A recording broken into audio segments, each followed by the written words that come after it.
Good morning students. Sanskrit विषय के अंतर्गत आज हम संधि का अध्ययन करेंगे और संधि में हम दीर्घ स्वर संधि और गुण स्वर संधि के बारे में जानेंगे। जानते हैं संधि किसे कहते हैं। संधि शब्द का अर्थ होता है मेल। जब दो वर्णों के परस्पर मिलने से कुछ परिवर्तन या विकार आ जाता है तो उसे संधि कहते हैं। उदाहरणार्थ हिम धन आलय। यहाँ पर हिम और आलय इन दो शब्दों का हम मेल करेंगे। हिम का अंतिम वर्ण है अ और आलय का पहला वर्ण है आ, तो अ और आ इन दोनों का मेल होके हो जाएगा आ, तो शब्द बनेगा हिमालय। संधियाँ मुख्य रूप से तीन प्रकार की होती हैं: स्वर संधि, व्यंजन संधि और विसर्ग संधि।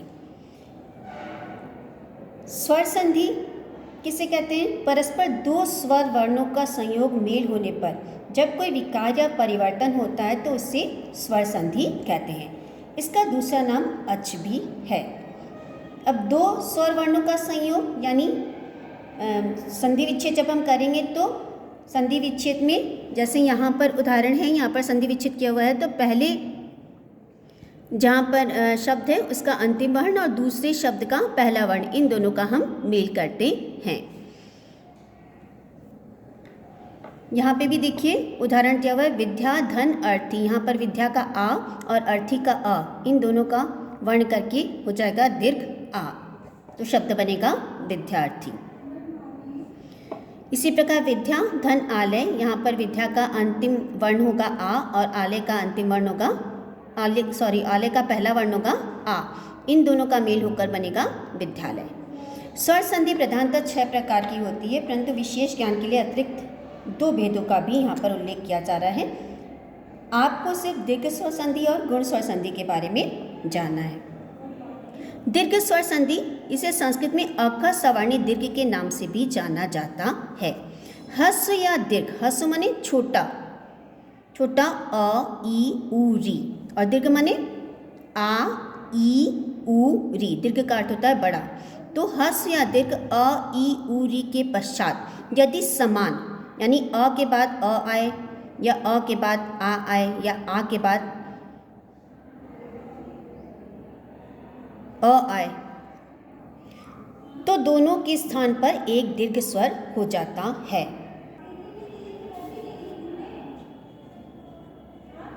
विद्या धन आलय, यहाँ पर पहला अंतिम वर्ण जो है वो आ है और यहाँ पे पहला वर्ण आ है, तो आ धन आ ये भी हो जाएगा आ, धन आ ये भी हो जाएगा आ।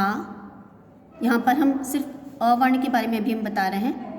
आ धन अ, ये भी जब हम संधि करेंगे पहले वर्ण में अगर आ रहा हो, दूसरे वर्ण के प्रारंभ में अगर आ रहा हो तो ये भी मिलके हो जाएगा आ, और पहले वर्ण के अंत में अगर अ आ रहा हो, दूसरे वर्ण के प्रारंभ में अ आ रहा हो तो भी मिलके हो जाएगा आ।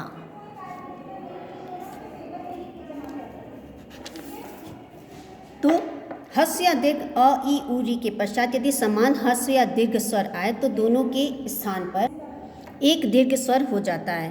अर्थात यदि अ या आ के पश्चात अ या आ आए तो दोनों के स्थान पर आ। इसी प्रकार अगर ई संधि विच्छेद करते समय अगर ई आ रहा है प्रथम वर्ण के अंत में और द्वितीय शब्द के प्रारंभ में ई आ रहा है तो हो जाएगा ई, ई मिलकर भी हो जाएगा ई मिलकर भी हो जाएगा ई, और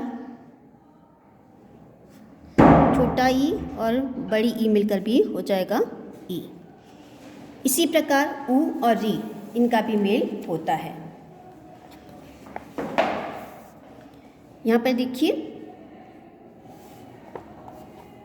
ई या ई के पश्चात ई या ई के आने पर दोनों के स्थान पर ई, उ या उ के पश्चात उ या उ के आने पर दोनों के स्थान पर बड़ा उ, तथा री के पश्चात री के आने पर दोनों के स्थान पर बड़ा री हो जाता है, यानी कुल मिला के दीर्घ स्वर हो जाता है।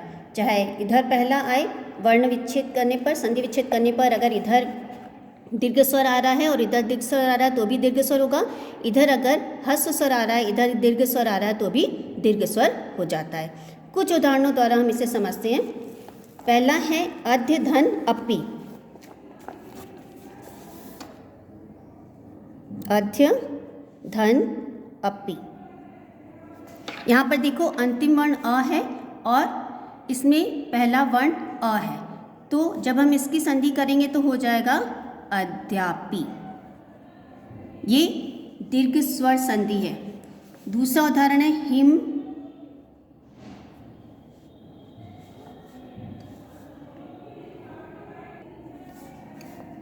धन आलय।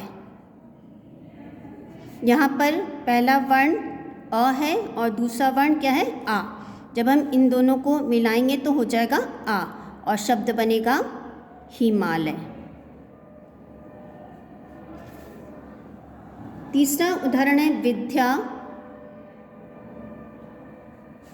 धन अर्थी।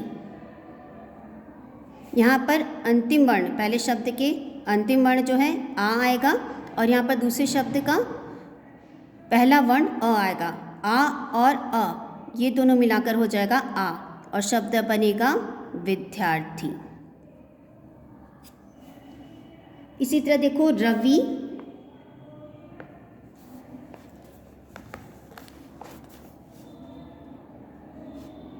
धन इंद्र।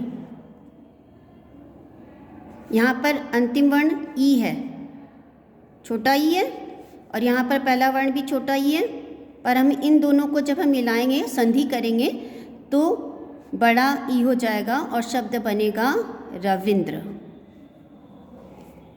इसी प्रकार अन्य एग्जाम्पल है नदी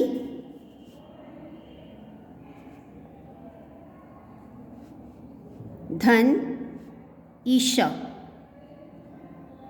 यहाँ पर अंतिम वर्ण देखो ई है, बड़ा ई है और यहाँ पर भी पहला वर्ण बड़ा ई है, तो दो बड़ी ई को भी मिलाकर ई ही बनेगा और शब्द बन जाएगा नदीशा।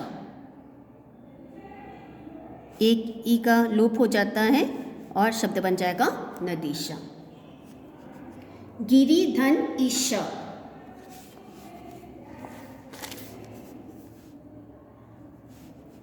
गिरी धन ईशा। यहाँ पर पहले शब्द के अंत में आ रहा है ई और दूसरे शब्द के प्रारंभ में आ रहा है ई, तो ह्रस्व या दीर्घ कुछ भी वर्ण अंत में आ रहा हो लेकिन अगर समान स्वर है तो दीर्घ हो जाएगा। तो यहाँ पर शब्द बन जाएगा गी री, बड़ा ई हो गया यहाँ पर तो बड़ी की मात्रा लगेगी और श, शब्द बन गया गिरीशा। इसी प्रकार वधु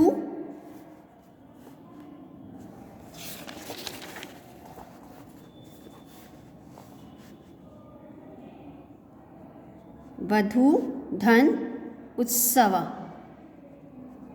पहले जब हमने संधि की तो यहाँ पर आया छोटा ऊ और यहाँ पर भी छोटा ऊ है, तो इन दोनों को मिलाकर हो जाएगा बड़ा ऊ, तो शब्द बन जाएगा, यहाँ पर देखो छोटा ऊ था तो यहाँ पर बड़ा ऊ हो गया तो शब्द बन गया वधुत्सव। लघु उर्मी। यहाँ पे छोटा ऊ है और यहाँ पे बड़ा ऊ है, तो यहाँ पे बड़ा ऊ हो जाएगा और शब्द बन जाएगा लघुर्मी। पितृ धन ऋणम। यहाँ पर देखो री है और यहाँ पर भी री है, तो बड़ा री हो जाएगा मिलकर हो जाएगा पितृ, ये री इसमें मिल गया हो जाएगा पितृ